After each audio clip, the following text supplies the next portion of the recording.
প্রস্তুতি কেমন চলছে, কয়টা মাঠে হবে এবং কতগুলো লোক আপনারা এখানে সমাগম হবে বলে আশা করছেন? আসসালামু আলাইকুম ওয়া রাহমাতুল্লাহি ওয়া বারাকাতুহু। আলহামদুলিল্লাহ ওয়াসসালাতু ওয়াসসালামু আলা রাসূলিল্লাহ ওয়া বাদ। মাশাআল্লাহ, আজকে এই মাঠ থেকেই আমরা দেশবাসীকে জানাতে চাই যে আগামী 22 তারিখ ফেব্রুয়ারির ডক্টর মিজানুর রহমান আজহারির মাহফিল অনুষ্ঠিত হবে ইনশাআল্লাহ।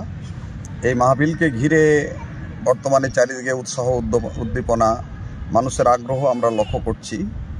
আমরা এই মাহফিল বাস্তবায়নের জন্য আপনারা যে মাঠ লক্ষ্য করছেন, এই মাঠ এবং এই মাঠ সংলগ্ন আরও 4টি মাঠ, মোট 5টি মাঠ আমরা প্রস্তুত করছি। এই মাঠে আমরা ধারণা করছি 10 থেকে 12 লক্ষ লোক ধারণ করার মতন ব্যবস্থা রয়েছে এবং তার বাইরেও, এই মাঠের বাইরেও আরও লোক সমাগম হবে এরকম সংবাদ আমাদের কাছে আছে। সেইভাবে আমরা প্রস্তুতি গ্রহণ করছি।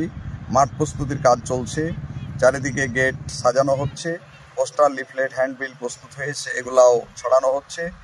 আমরা আমাদের মেহমানদের দাওয়াত দেওয়ার কাজ করছি। এইভাবে আমাদের প্রস্তুতির কাজ চলছে। অপরদিকে আমাদের এই মাহফিলকে বাস্তবায়ন করার জন্য 19টি কমিটি আমরা গঠন করেছি, আমাদের সাব কমিটি।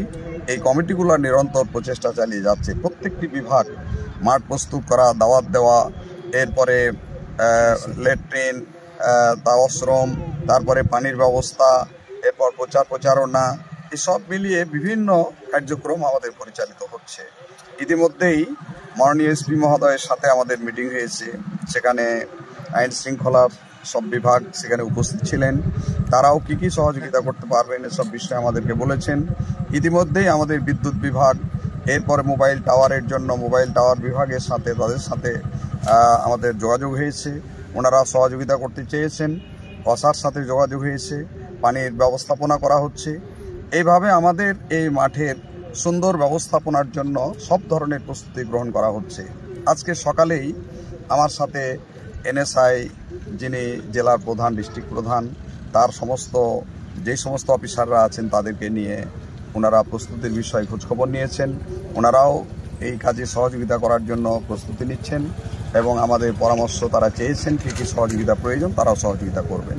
মাশাআল্লাহ, পুরো দমে প্রস্তুতি চলছে। আমাদের একটা আনন্দমুখর পরিবেশে সুন্দর একটি মাহফিল অনুষ্ঠিত হবে ইনশাআল্লাহ। আরেকটা বিষয় একটু বলবেন যে এটা সচরাচর আমরা দেখেছি যে তাফসীর মাহফিলগুলো রাতে হয়, কিন্তু আপনারা দিনে করছেন এবং শহরের বাইরে করছেন। এটা যানজট বা জনদুর্ভোগ এড়ানোর জন্য কিনা এবং কোন কোন মাঠে হবে একটু? জি মাশাআল্লাহ, আমরা শহরেই করার চিন্তা করেছিলাম, কিন্তু শহরে আমাদের এই ডিস্ট্রিক্ট শহরটা একেবারে খুব চাপাচাপি জায়গা এবং এখানে যে মাঠগুলা রয়েছে, এই মাঠগুলা একটা আরেকটার খুবই পাশাপাশি এবং নিকটে, আর শহর একটা জনবহুল জায়গা। এই জায়গাতে এত লোক অ্যাকোমোডেশন হবে না মনে করেই আমাদেরকে বাইরে একটা খোলা বড় মাঠে আমাদেরকে আসতে হয়েছে। এই জন্য আমরা বাইরে এসেছি এবং এখানে আমাদের যে মাঠ আপনারা লক্ষ্য করছেন, এই মাঠের পরেই রয়েছে সামনের দিকে বড় বড় বাগান, তারপরে রয়েছে এই রাস্তার পরে আরেকটি বড় মাঠ, এরপরে আমাদের এই যে লালাপাড়া মোড়, তার ওই পাশে রয়েছে আরেকটি বিশাল মাঠ, সেই মাঠ, এবং তারপরেও কিন্তু এখানে অনেক বাগান রয়েছে। লোক অ্যাকোমোডেশন না হলে সেসব বাগানে লোক বসতে পারবেন, এরকম প্রস্তুতি আমাদের আছে ইনশাআল্লাহ। জি, এবং ব্যাপক প্রজেক্টরের ব্যবস্থা আছে যাতে করে মানুষেরা যে কোনো জায়গা থেকে দেখার সুযোগ পান। তাফসীর ঘিরে অনেক তো আপনার কমিটি হয়েছে, আপনি কোন কমিটির? জি, তাফসীর ঘিরে যত কমিটি হয়েছে এগুলো সব সাব কমিটি। মূল কমিটির আমি সভাপতি এবং যেই জাওয়ালুন নূর ফাউন্ডেশনের উদ্যোগে প্রোগ্রাম, এই জাওয়ালুন নূর ফাউন্ডেশনের আমি চেয়ারম্যান। আমারই উপর প্রধান দায়িত্ব রয়েছে। আমি কমিটি গঠন করে নিয়ে তাদের সহযোগিতা নিয়ে তাদেরকে সাথে করেই আমি